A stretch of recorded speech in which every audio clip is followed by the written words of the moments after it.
Ed, apart from actually securing the deal, what are the positives about this new partnership with Sainsbury's?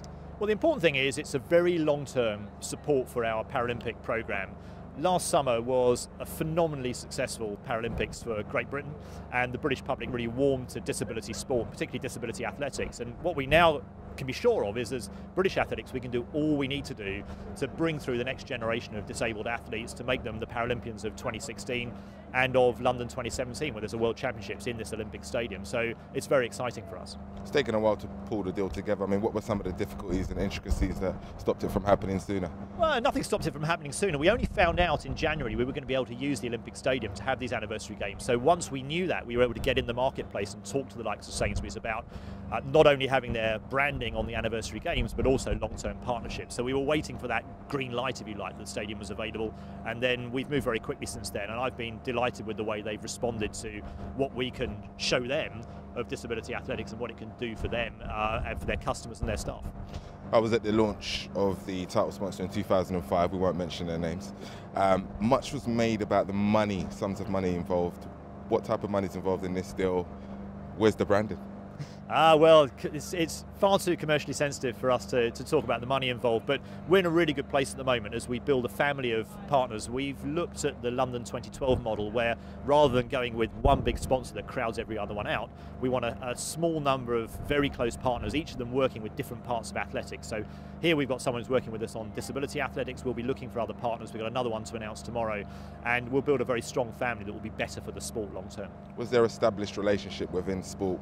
An easy kind of, because did it make it easier to kind of go through the logistics of pulling the partnership together? Look, Sainsbury's understands sport inside out. They've done an awful lot down a number of years, not only in athletics but more broadly school sports, their active kids programme, and they're well known in government as well as being a great commercial supporter of sports governing bodies and sporting events and sport in schools. So yeah, they knew what we were talking about. We didn't have to educate them on the ins and outs of sport, and they've been very, very easy to deal with and great fun to deal with.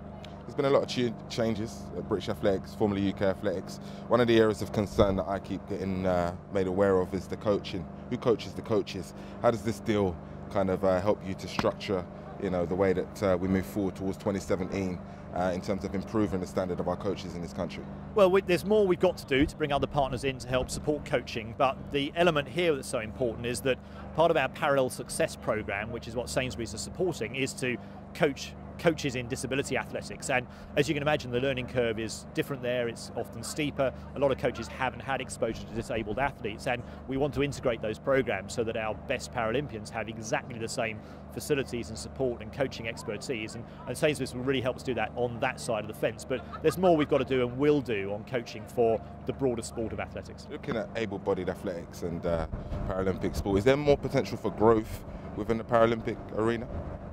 I think there is. I think one of the things that we've got to work on, all the Paralympic sports, is talent identification. I mean, where are the kids? And one of the things I'm very conscious of, for example, if you look at the ethnic mix of our Olympic team, there's a lot of black faces in that team.